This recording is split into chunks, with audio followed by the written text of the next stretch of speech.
A Zoom é plural, a Zoom é digital. A Zoom é plural, a Zoom é digital.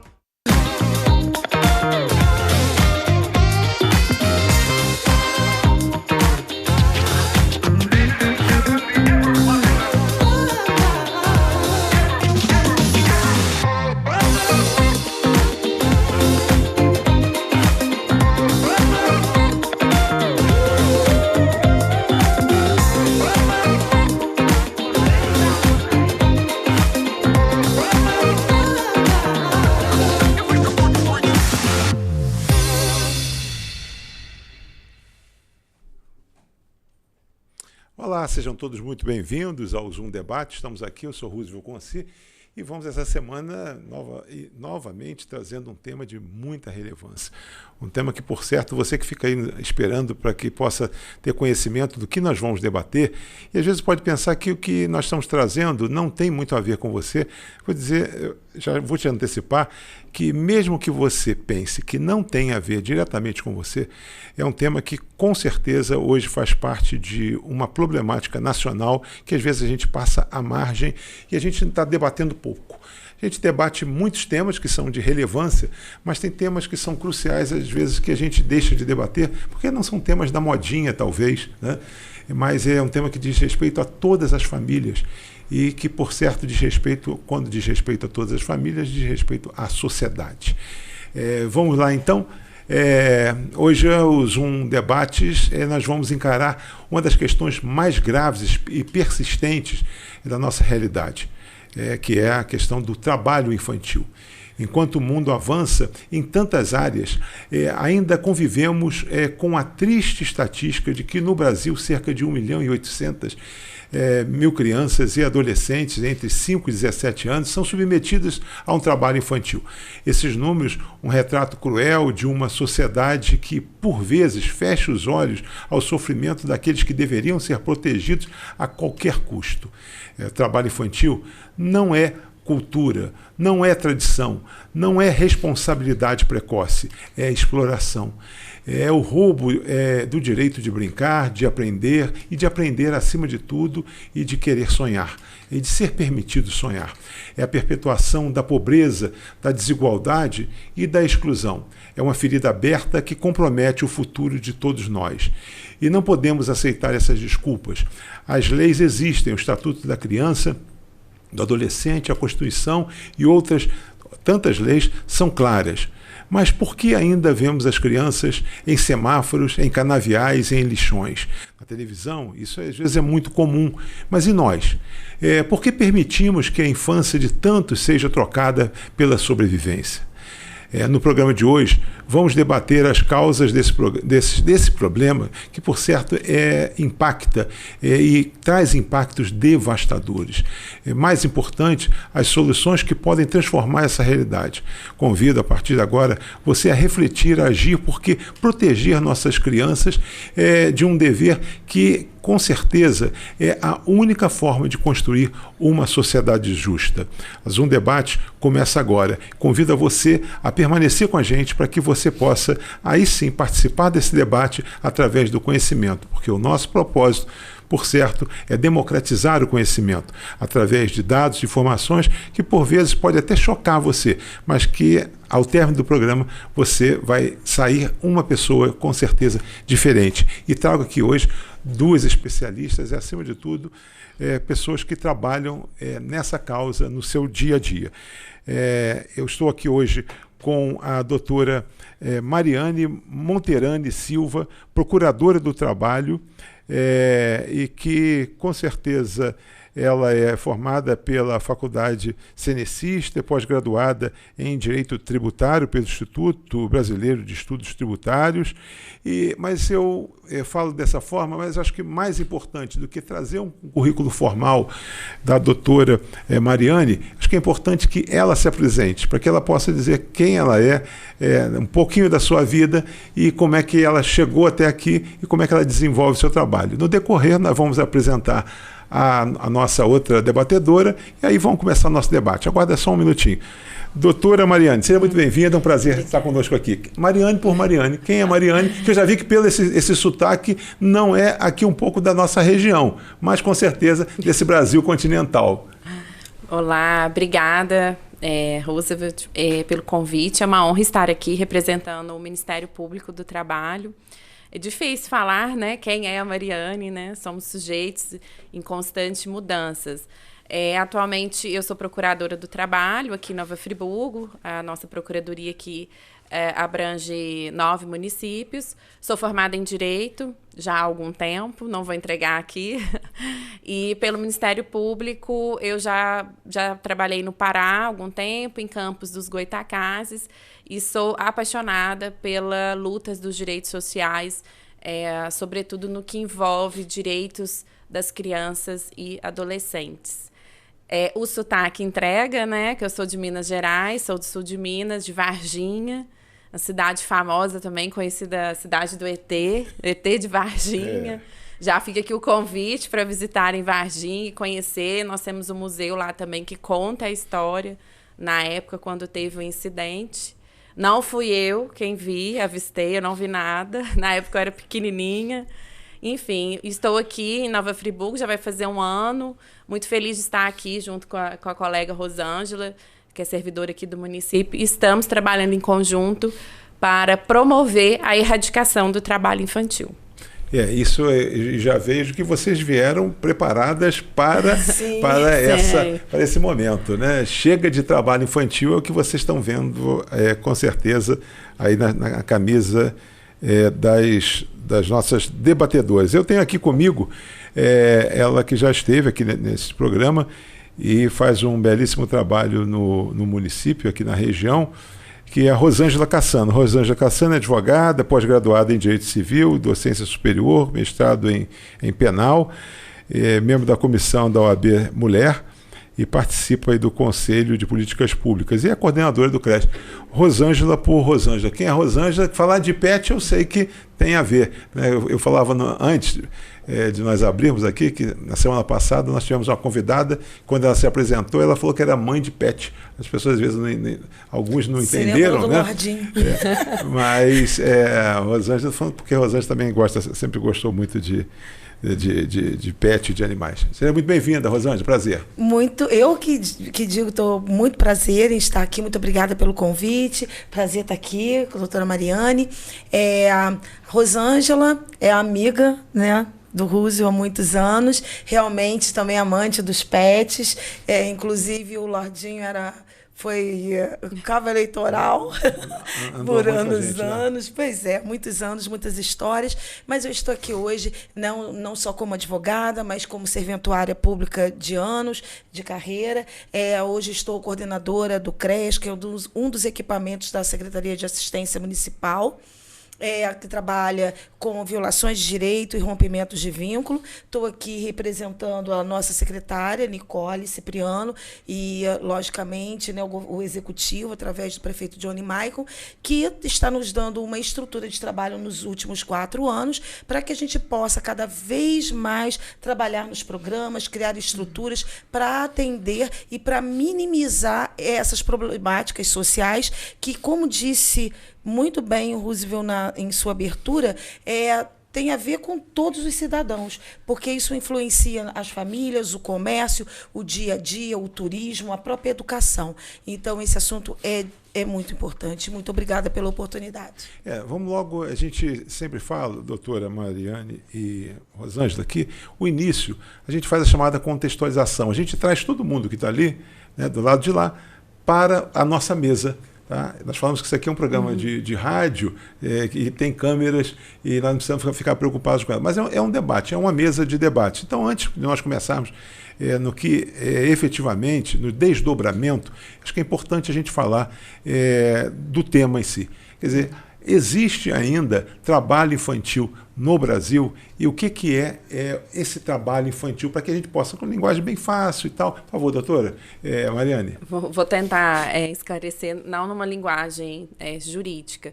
O que é o trabalho infantil? Ele é um trabalho prestado por crianças e adolescentes numa idade mínima abaixo do permitido na nossa legislação do Brasil. E qual que é essa idade? Então, por exemplo, até os 16 anos não pode trabalhar, exceto na condição de aprendiz.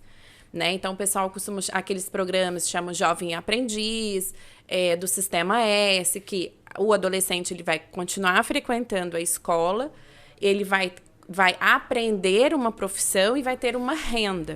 Então, esse é o Jovem Aprendiz, que pode ser a partir dos 14 anos. Né? Acima dos 16 até os 18 anos, pode trabalhar.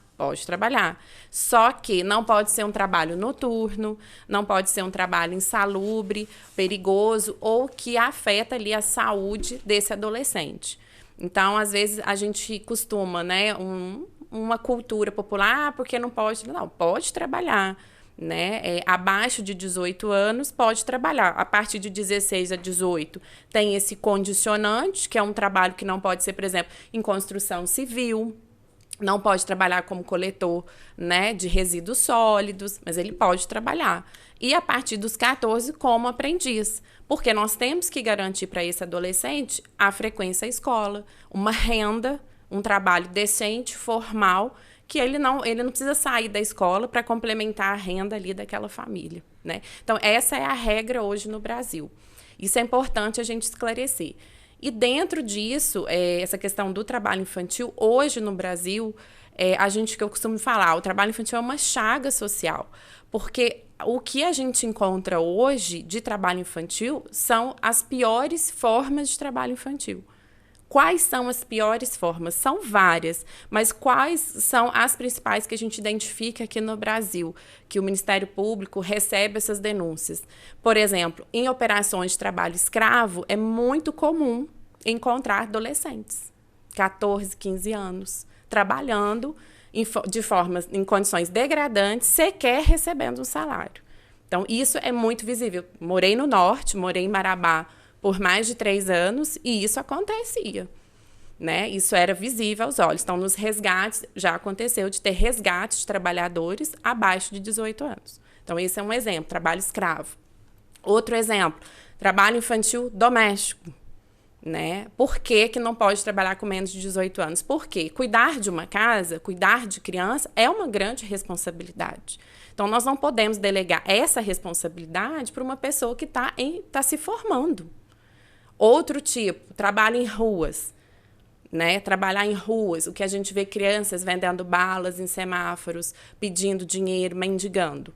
Também é uma das piores formas de trabalho infantil, porque vai expor ela a abusos, exploração sexual, atropelamentos, né? A todo tipo de violência. Então, também é uma das piores formas de trabalho que a gente tem que erradicar, né? Inclusive, o Brasil é signatário de várias convenções internacionais e participa também da Agenda 2030 da ONU.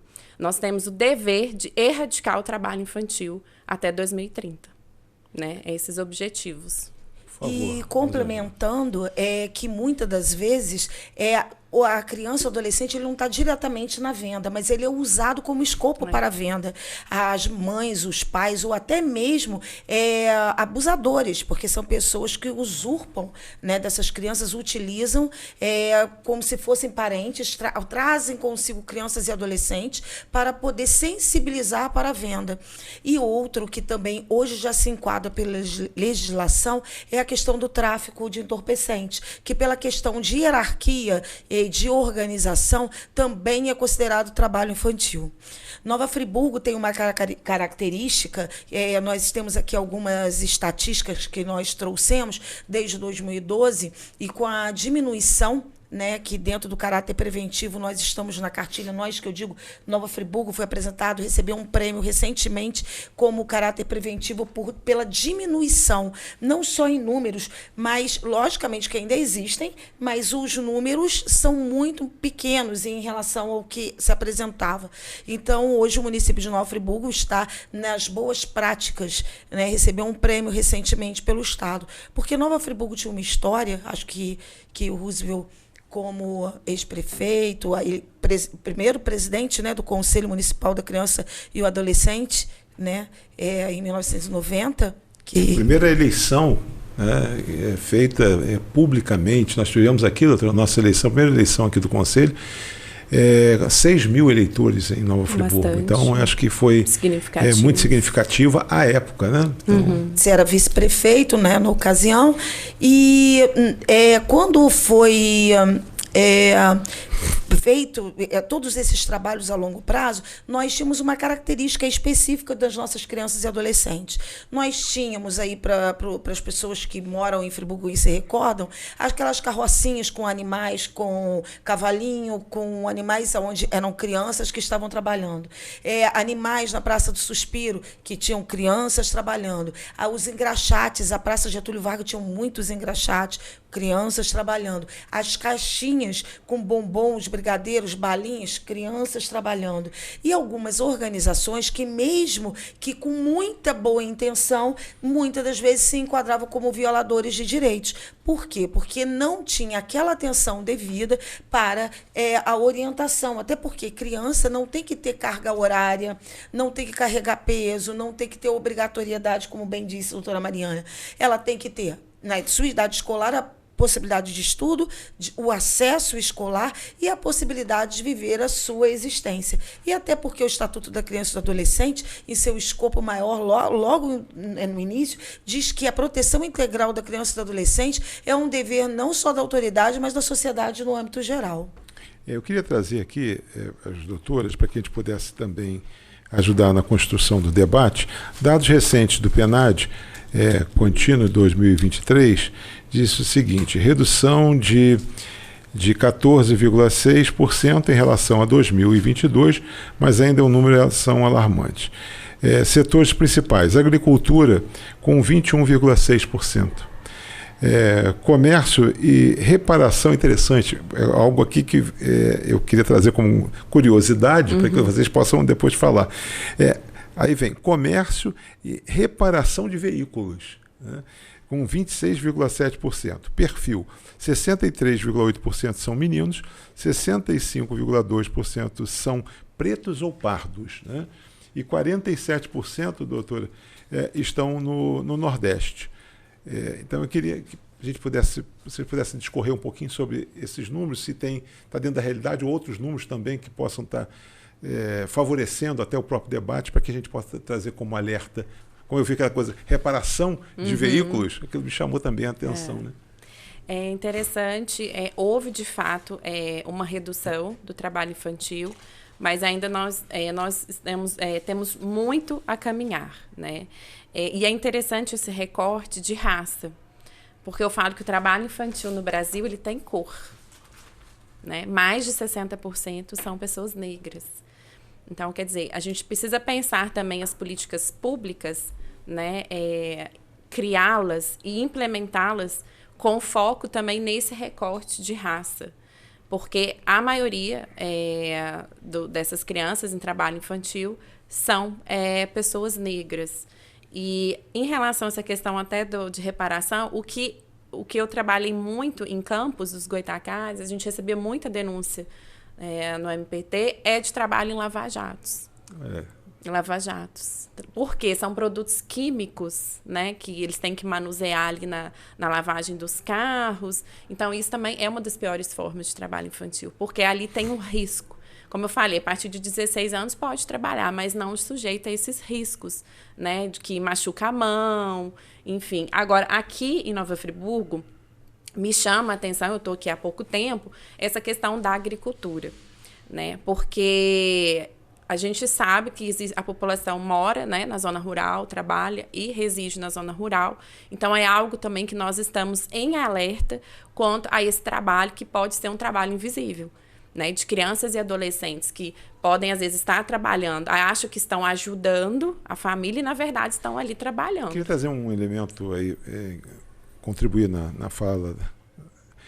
É o seguinte: em Friburgo nós somos em torno, ainda salvo alguma pequena alteração, 87% urbano, 13% rural. Mas há uma repercussão muito intensa. Friburgo, hoje, nós somos polo nós somos o primeiro produtor aqui no estado, o segundo produtor de folhas de corte do país, nós somos o primeiro produtor de morango do estado, primeiro produtor de shiitake do estado, primeiro criador de trutas do estado, o maior produtor nacional de couve-flor, por exemplo.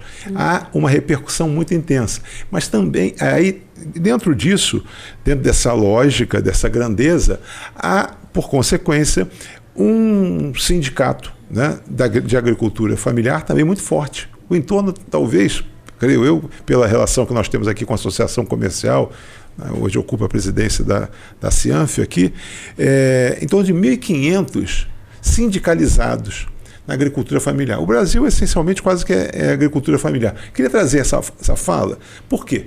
Porque a agricultura familiar é caracterizada dentro da legislação, né, dentro da família que trabalha com 2 filhos e coisa nesse sentido. Mas quando se leva a algum retrato, um recorte com relação já a isso, a senhora foi muito direta nessa questão, tá? Algum recorte especial da família que tem, como é que se trabalha isso? Porque a família vai dizer, meu filho está comigo, não quero mandar para... hoje tenho condição de estar aqui junto, estar próximo, não quero que ele desgarre para o urbano, acho que posso dar condições, o que também se trabalha muito é para que aquela coisa da permanência do homem no campo, dando as condições melhores de trabalho para ele, aí trabalho. Queria que a senhora fizesse uma fala a respeito disso, se faz sentido para a senhora. Faz sentido, depois a Rosângela também pode complementar. Essa questão do trabalho rural, o que nós temos também de pesquisas? Muitas das vezes são crianças e adolescentes que começam a ajudar a família e acabam sendo expostas a um trabalho pesado, porque o trabalho na zona rural é um trabalho, às vezes, debaixo de sol, né? É um trabalho que tem que, às vezes, carregar um peso. E a gente tem que pensar que eles estão em desenvolvimento, né? Tanto físico quanto mental. Né? Então, o que a legislação fala? Que não pode trabalhar abaixo de 18 anos também, porque estão expostos a esses riscos. Né? E a gente tem que pensar... Às vezes o pai, não, mas ele está comigo, ele é meu filho. Exato, e aí eu trago aqui até a discussão... Porque isso é tratar, às vezes, a criança e adolescente como se fosse um objeto. Uma propriedade. Uma propriedade, só que não. Crianças e adolescentes é um bem meu. São sujeitos de direitos. Quem vai escolher se vai trabalhar ou não é a criança ou adolescente. Né? É ela que tem que escolher se ela vai ficar na zona rural, se ela vai vir para a área urbana, se ela vai fazer uma faculdade de X, Y ou Z. Muitas das vezes ele é até tolhido profissionalmente. Exato. Em decorrência disso. Não tem porque opção. Ele se sente, não tem opção e ele se sente corresponsabilizado a dar os mesmos passos. A minha família sempre foi assim. Quando eu era pequeno, eu ajudava meu pai e minha mãe, eu estava ali na lida. Essa fala é recorrente. E eles não conseguem, eles que eu digo, o núcleo familiar, não consegue entender que isso é uma violação de direitos. Aí é uma violação. Transferir para uma criança e um adolescente a corresponsabilidade de perpetuar uma escolha daquele núcleo, obrigar a ter uma carga horária de trabalho e, mais ainda, evitar que ele tenha possibilidade de conhecimento ou de escolher outras alternativas para a vida dele, até de aculturamento, informação, aptidão, é tolir, é uma violação de direito. E aí você imagina a questão psicológica que muitas das vezes, e danosa, que é criada, que é outra violação de direito, porque os CAPS e a saúde mental atende muitas crianças que são afligidas por essas situações, quando ela, de alguma forma, diz não às convenções culturais daquela família. Isso é um peso muito alto para uma criança e um adolescente. Ele escuta e ele é cobrado.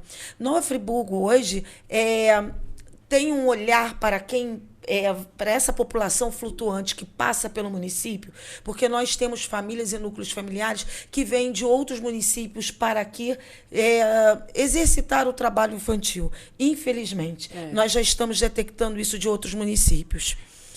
Que vem no final de semana, em vans, em grupos, ou até mesmo de ônibus, com algumas crianças que dizem ser da família, muitas das vezes são figurativas, elas vêm apenas pagando um cash para a família para que ela venha acompanhando.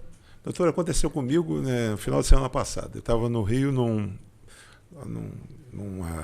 restaurante, e entrou num bar, numa cervejaria. Entrou um menor, em torno disse que tinha 11 anos, vendendo toalhinha bordada. Tá? E aí, o que acontece? A maioria das mesas ficaram sensibilizadas e ali acabaram comprando. Ah, você mora onde? Eu moro lá na Baixada Fluminense.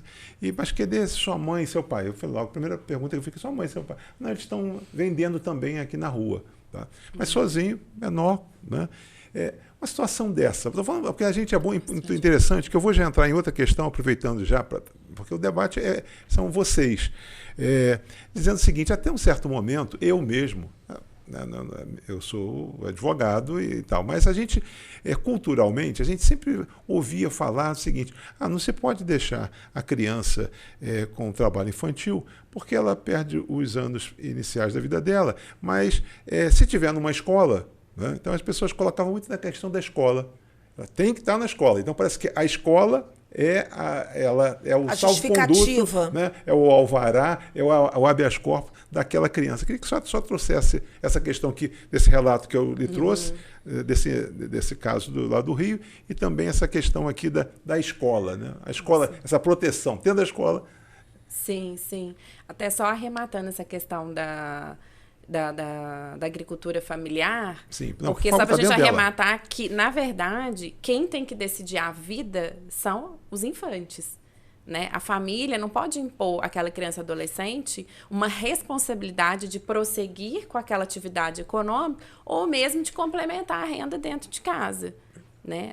Só para a gente arrematar. Construir isso para você, agora você tem que tocar. Isso, não. Agora a você sua segura. vida. A sua vida. Agora, a minha vida, né, como criança, são as minhas escolhas. Né? Por isso que a gente fala que são sujeitos de direito. E aí, trazendo para esse questionamento, realmente é muito constrangedor. Né? Eu já saí, a gente antigamente também já acabava comprando. É constrangedor, né? Você se deparar com uma criança, né, 11 anos, um ser tão assim, já sendo explorado, né? E aí volta a dizer, é a família impondo a um ser tão pequeno uma responsabilidade tão grande. Você tem que trabalhar para comer. Como assim? Não é por aí. Na sua idade, né? Eu já trabalhava. Na sua idade eu já trabalhava. E é uma coisa que a gente fala muito dentro do MP, que o trabalho infantil, ele perpetua o ciclo da pobreza. O que é esse ciclo? Porque essa criança de 11 anos que sai para trabalhar à noite. Ela vai o quê? Ela vai começar a não render na escola. Daqui a pouco ela sai da escola. Quando ela entra na fase ali 18 mais, ela não vai conseguir um trabalho decente e formal. Por quê? Porque ela não teve essa aprendizagem lá atrás. Então, o que ela vai conseguir na fase adulta? É um trabalho informal. Muitas vezes são vítimas de trabalho escravo, que nós temos, né? Então, isso na fase adulta. Chega na fase idosa, a pessoa não consegue ter o quê? Acesso à aposentadoria, porque nunca contribuiu. Uma acomodação familiar. Então, é um ciclo da pobreza. Vai perpetuando esse ciclo. Né? A gente precisa quebrar esse ciclo. Porque a criança ela tem que ir para a escola, ela tem que voltar, ela tem que brincar, ela tem que descansar, fazer as tarefas. Ela não tem que trabalhar e nem ser responsável pela sua manutenção. Mas eu só queria, só aproveitando, só um minuto. Não, para dizer o seguinte, e essa situação? O que seria? O que seria imputado? Ou qual seria a reação que se deveria ter, ou que se deve ter diante disso aí? Eu ia falar do trabalho de rede, mas deixa a doutora Mariane como é que a gente entra e você complementa o trabalho de rede. Aí é o trabalho de rede. Vamos lá. Situação. Quando está ali, aconteceu tal. A mãe está lá fora vendendo, ou o pai, ou o que seja. Como é que se reage? A gente tem que fazer uma denúncia. Sim. Tá? Tem que chamar o conselho tutelar ou Disque 100 e fazer a denúncia. Tem os telefones aqui, eu posso mostrar. Aqui na Nova Friburgo a gente pode divulgar também. A gente coloca depois, tá, Marconi, o telefone.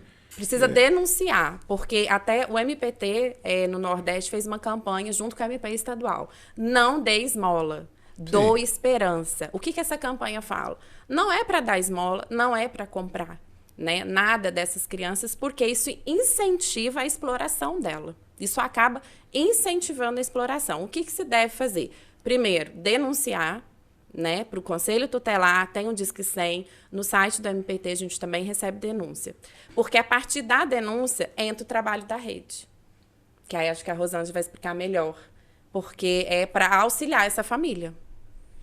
A partir do momento que tem uma abordagem, que é o nome que nós chamamos, tem que ser feita pelo conselho, porque se houver alguma medida de proteção à criança e ao adolescente, a pessoa é a pessoa do conselheiro para agir quanto à criança e adolescente, para tirá-la daquele momento de risco, da prevenção. Porém, a partir daí, constatando a violação de direito ou as violações, porque nós falamos de inúmeras aqui, o CREAS começa a atuar com os núcleos familiares.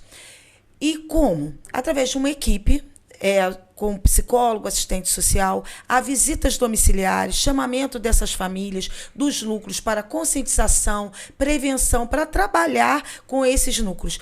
Vamos saber, um exemplo, eu estou exemplificando porque cada caso é um caso. Está na escola, por que essa criança, como você perguntou, por que essa criança está na rua? Aí, justamente, eu estou falando a nível de Friburgo. Não, mas ela está matriculada, é uma renda, ele vende bombons para complementar a renda familiar.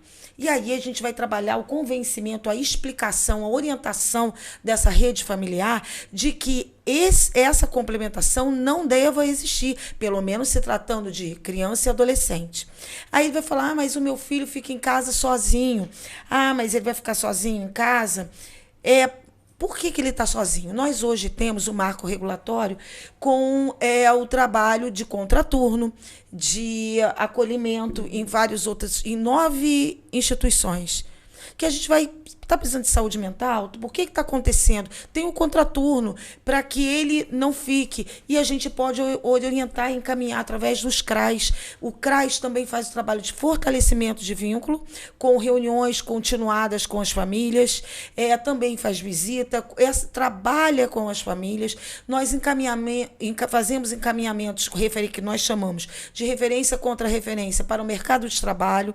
O Sistema S hoje é um braço dos CRAs e dos CREAS com a qualificação profissional, juntamente com a Subsecretaria de Trabalho, que está dentro do escopo da Secretaria de Desenvolvimento Social, e que trabalha, orienta para o trabalho, indica, formaliza. A saúde mental, muitas das vezes, que tem alguma família que está desestruturada, com dependência química, ou uma mãe que sofre violência doméstica e familiar, e que esse filho, de alguma forma, também assiste aos equipamentos que atendem. Rosângela, queria fazer... Eu vou interromper, você segue, mas dentro disso aqui, e eu acho que, obviamente, o meu papel aqui é esse. Sim. Quer dizer, em alguns momentos, você vai entrar com um contraponto. Com a provocação.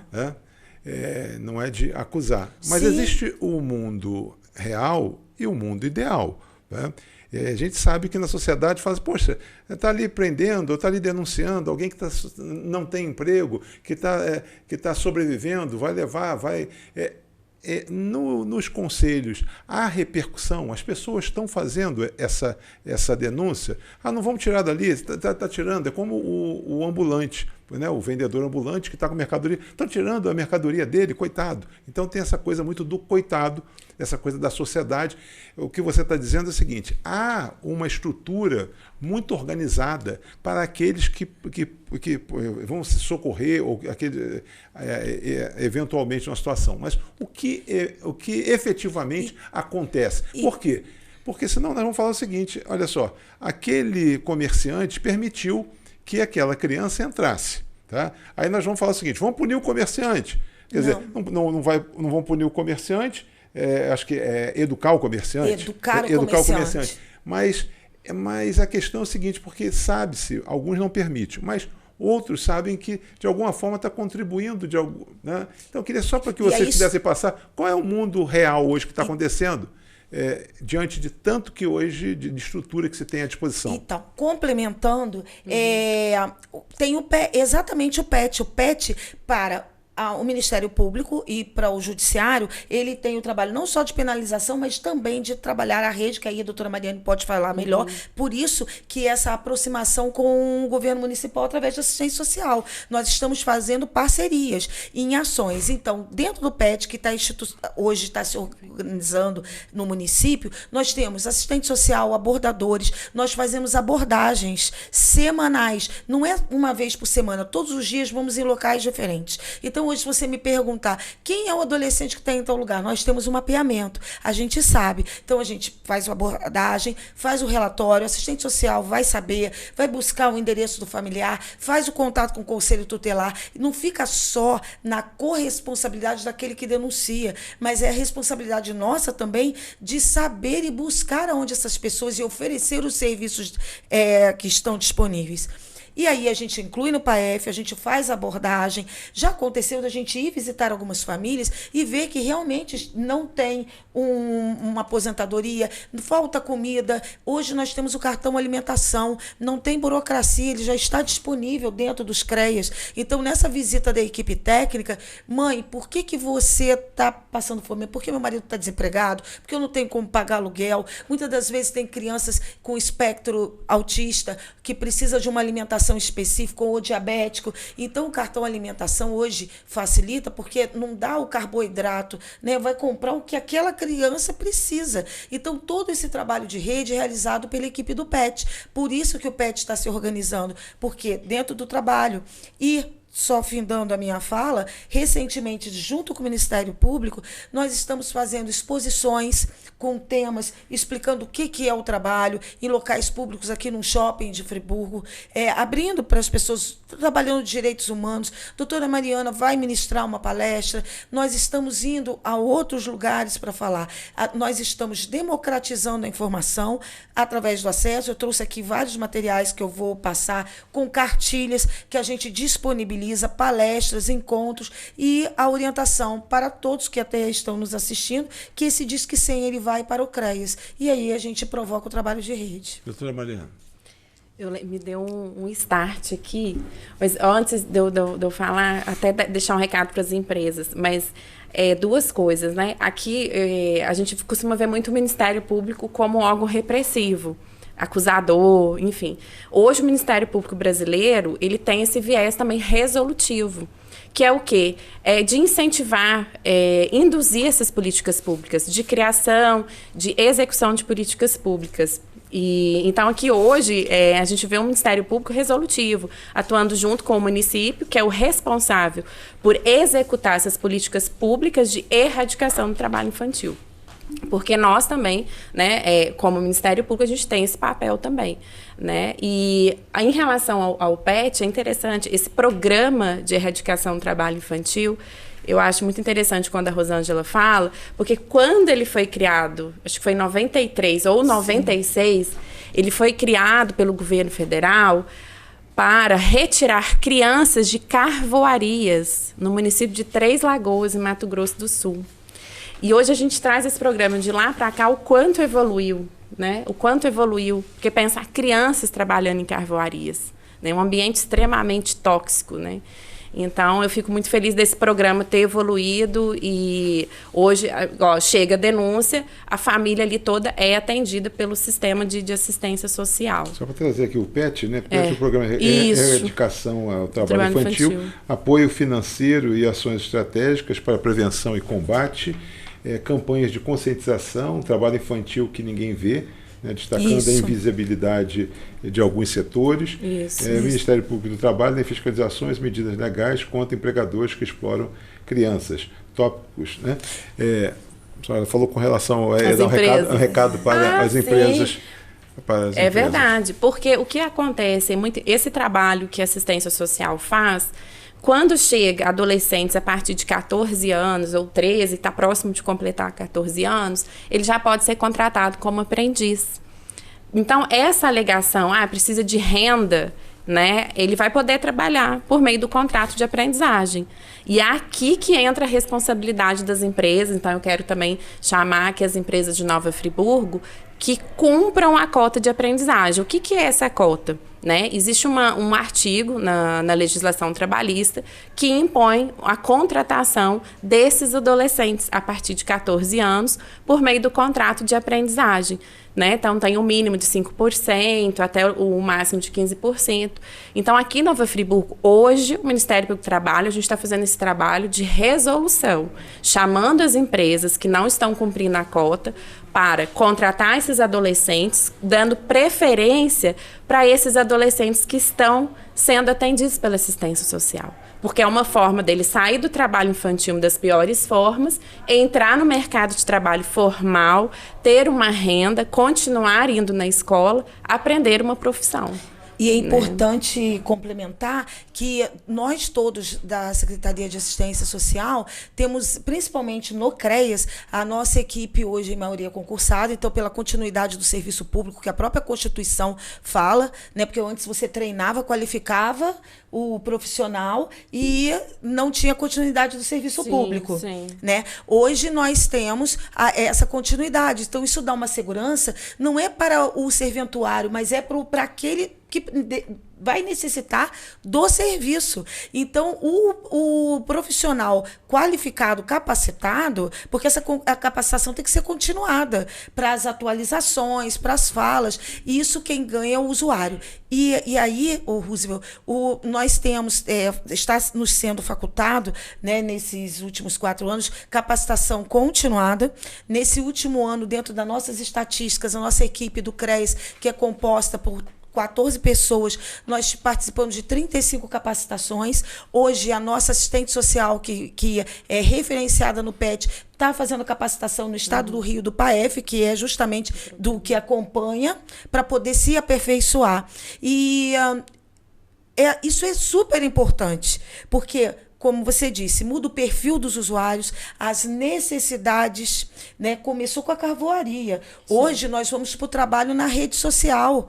Hoje a gente tem os TikToks, as questões. A gente estava até conversando aqui anteriormente. Eu participei agora do encontro, vou pegar aqui o gancho para falar dessa questão do trabalho virtual e do acesso, né, que é outro tipo de violação que o adolescente e a criança pode sofrer também pelo aspecto virtual, que é hoje a medicina pediátrica, que é a medicina que cuida de adolescentes, e que o maior cuidado hoje, segundo o Dr. Felipe, que palestrou no encontro do PPCAM, que é um programa que acolhe crianças e adolescentes vítimas de violência que são ameaçados de morte, é a questão da saúde mental e do trabalho, porque eles são vítimas pela internet. E aí atinge a saúde mental, suicídio, que aumentou muito de crianças e adolescentes, os cortes de alta lesão, por causa da dependência química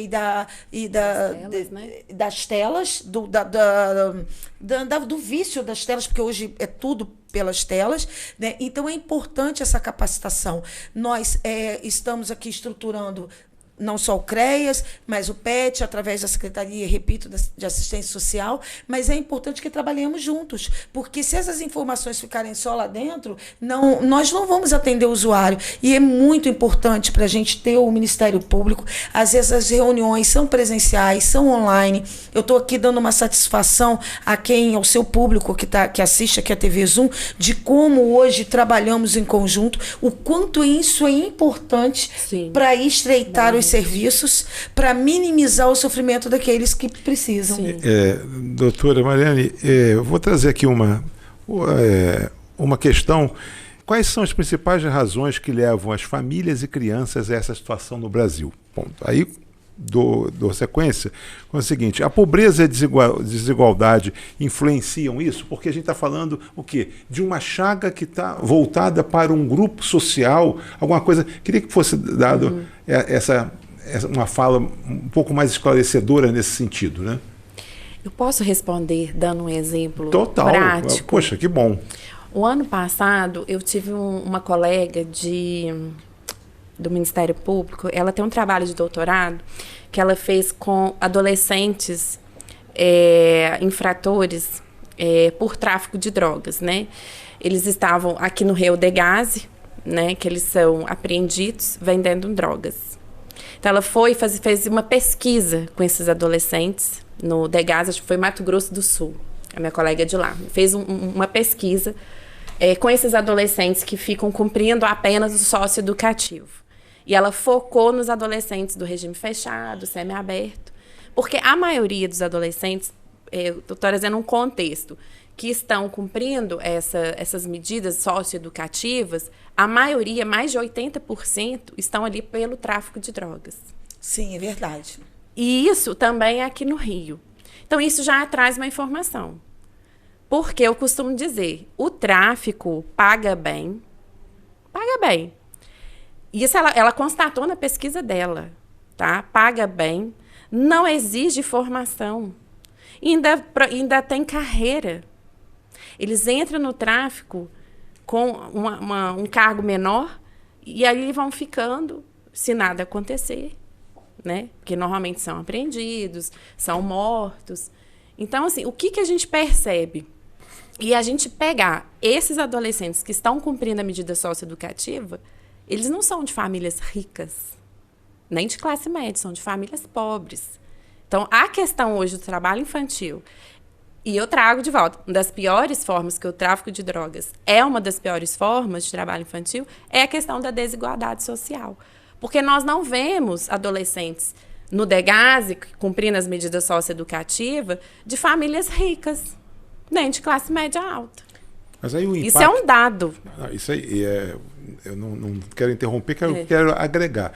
Mas aí quando a gente fala na desigualdade, né, quando já está num estudo, né, numa dissertação, numa tese, está caracterizado algo nesse sentido, em função da pesquisa que foi feita, a gente fala na desigualdade. Aí a gente fala o seguinte, o que pode ser feito para a gente trazer a equidade, a igualdade, né, dentro de uma situação como essa, dentro de...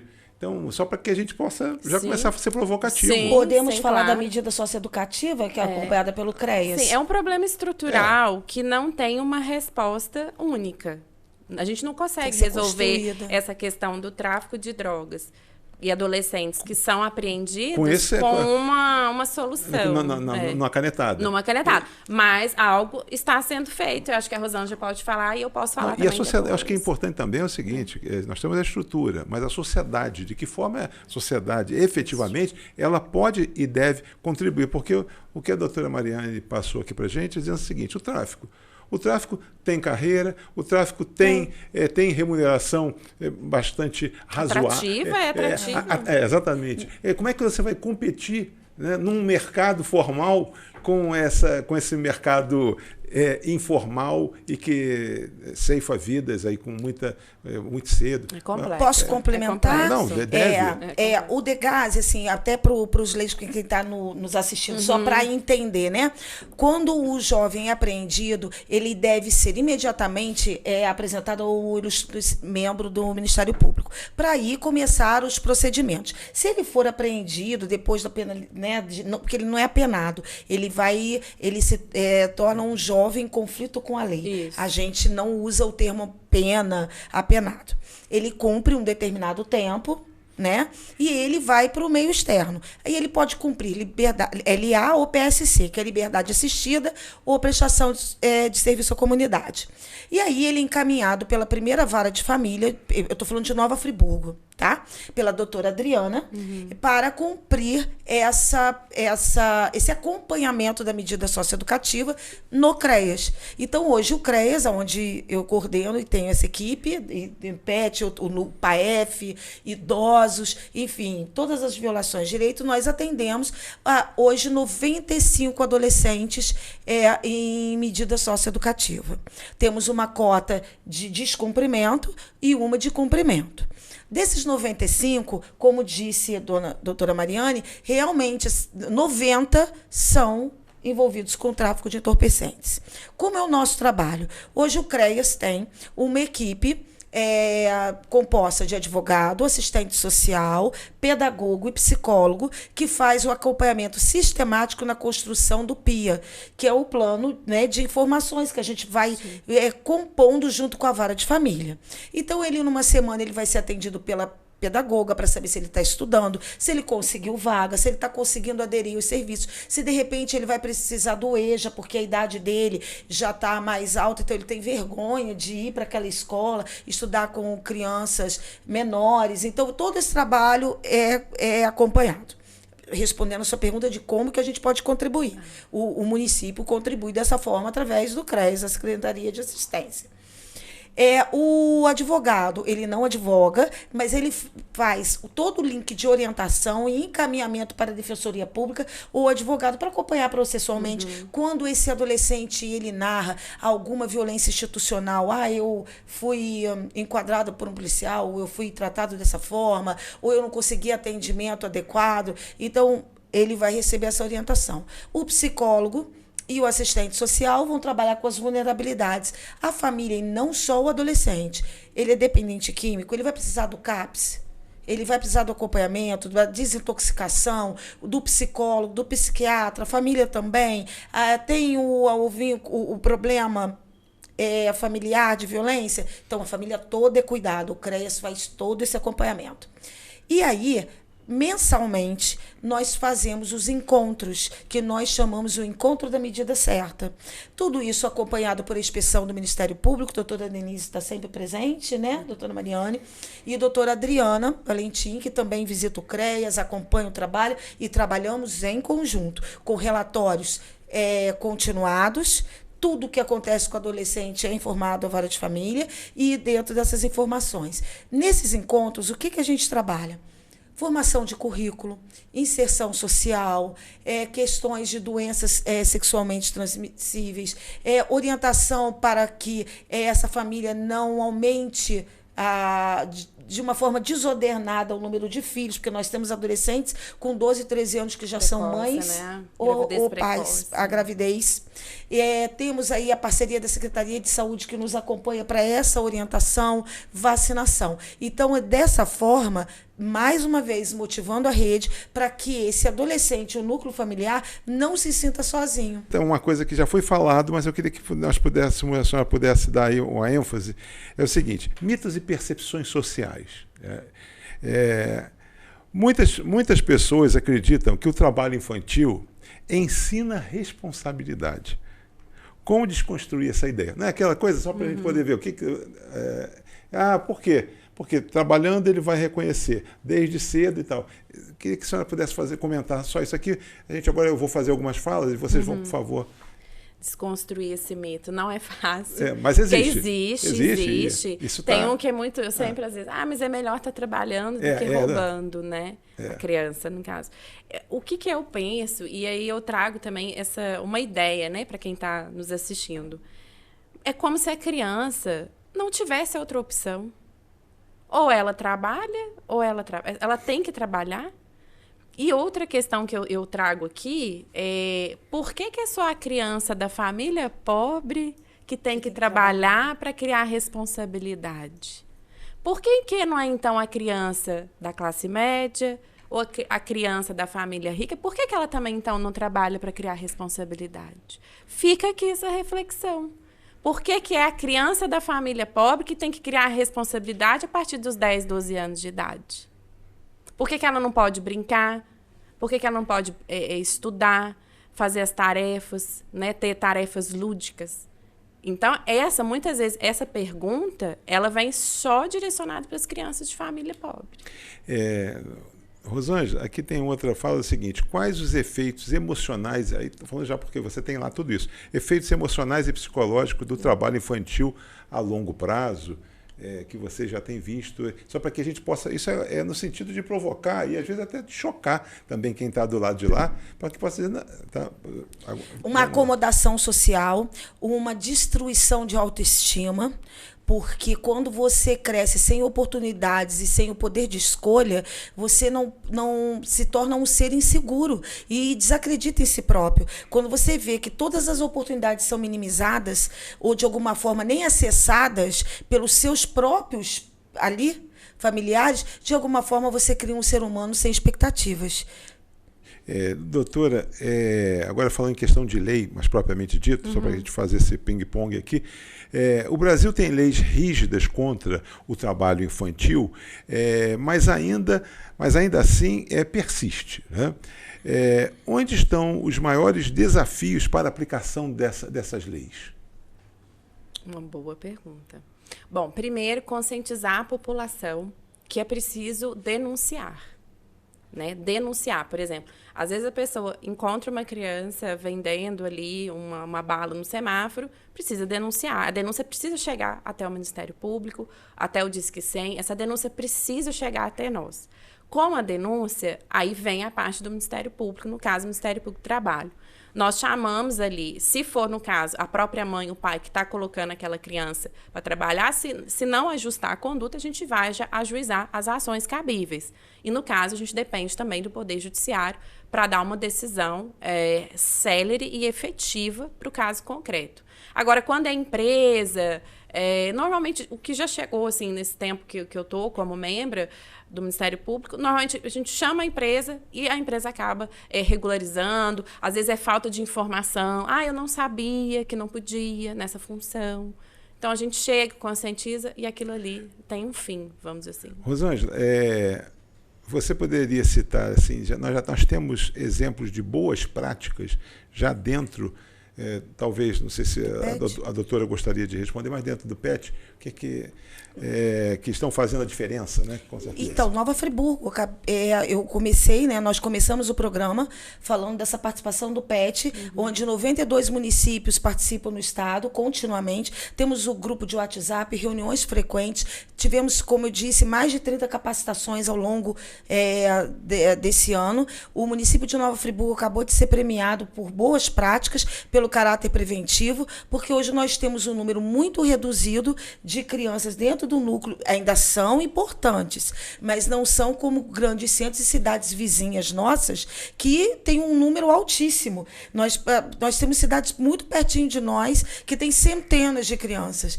e nós ainda temos dezenas, então, e todas incluídas nos CRAs em acompanhamento ou no PAEF dentro dos CREAs. Então, as boas práticas, resumindo, é uma boa conduta administrativa, estrutura de trabalho e boas parcerias, não só do poder público, como digo, do executivo, mas junto com o judiciário e todas as questões que envolvem e que possam ser um facilitador, inclusive programas aqui, como nós estamos, o Zoom Debate, que é um facilitador para levar informações, para desmistificar questões culturais e que são impregnadas na sociedade e que, com um papo como nós estamos aqui, quem está em casa, de alguma forma, vai levantar o interesse, tinha um olhar errôneo e vai deixar de ter um tratamento assistencialista para buscar um acolhimento ideal. Doutora, então, 2 minutos para terminar. Queria que a senhora concentrasse os 2 minutos aí no que a senhora quiser, num recado que acho que seja importante nesses 2 minutos aí finais. O que não foi falado aqui que nós deveríamos? Não, eu vou reforçar, por favor, porque é muito importante. Porque é muito importante as empresas se conscientizarem da importância de contratar os adolescentes como aprendizes, cumprir a cota e contratar adolescentes que estão sendo assistidos pela assistência social. Porque esses adolescentes, muitas vezes, não têm família, estão com os vínculos familiares fragilizados. Então, nossa sociedade, aí eu vou chamar aqui as empresas para contratar esses adolescentes, né? Contratar, ensinar uma profissão, permitir que ele continue terminando ali os anos finais da escola. Porque, como eu disse, até o ano passado, num fórum que a gente fez em Campos, junto até com o promotor de lá, se as empresas não contratarem esses adolescentes que estão numa situação de risco, o tráfico vai contratar. Não tenham dúvida disso. Rosângela, nesse 1 minuto, o que faltou falar que você gostaria hoje de reforçar como a doutora reforçou? Que a sociedade não critique, ela ajude, mas não ajude de uma forma material e nem com a penalização, sentir pena. Não, e ajude com informação. Temos, eu vou deixar todo esse material, né, informativo, os números para buscar ajuda. A gente ajuda buscando pessoas e profissionais adequados. E que a sociedade, de alguma forma, esteja aberta, não só com o coração, mas com a sua consciência.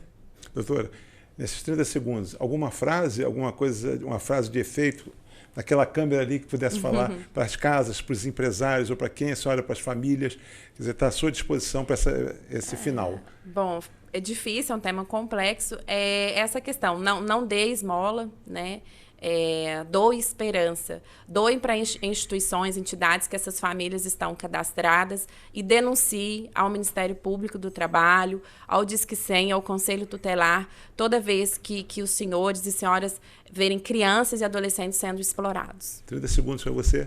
Aquela câmera, muito obrigada pela oportunidade. Deixamos aqui o Disque 100, que também vem para o CRES, o telefone do CRES do 25436305. E nós estamos aqui, o município de Nova Friburgo está trabalhando para minimizar, mas principalmente para acolher. Nós vamos pedir, já agradecendo, acho que foi muito elucidativo e muito fácil, né? O papo fácil, que eu digo, é a fluidez, né?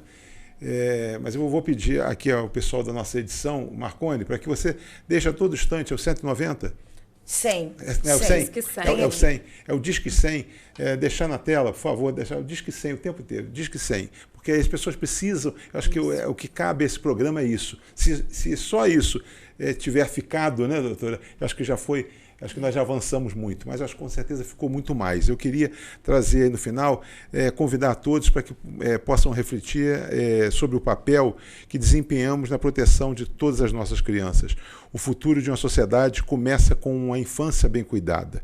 Queria agradecer, doutora, muito obrigado. Eu acho que o papel que hoje duas jovens trouxeram aqui de contribuir de forma significativa, nós começamos e com certeza não sairemos os mesmos. E aqueles que começaram a ver o programa não sairão os mesmos, porque deverão estar mais sensíveis, mais esclarecidos e, acima de tudo, acho que é o nosso papel. Ninguém pode ter dentro de si, quer dizer, o conhecimento e não transbordá-lo. E o que vocês fizeram aqui, na verdade, foi isso. Né? Obrigada. Muito obrigado por esse transbordamento. Obrigada pelo espaço. Obrigada, uma honra estar aqui. Por esse transbordamento, em nome da Associação Comercial, Industrial e Agrícola e da Zoom TV, eu agradeço muito a vocês e a vocês que estiveram conosco essa semana, mais uma vez, que vocês possam levar essa mensagem. O que as doutoras trouxeram aqui, eu acho que é muito importante, mas acho que o importante a partir de agora é o que você faz com isso, a partir do conhecimento que você adquire, das informações e dos dados que vocês obtiveram. Diz que 100, esse pode ser o caminho de salvar alguém. Um abraço e até a próxima semana. Até lá.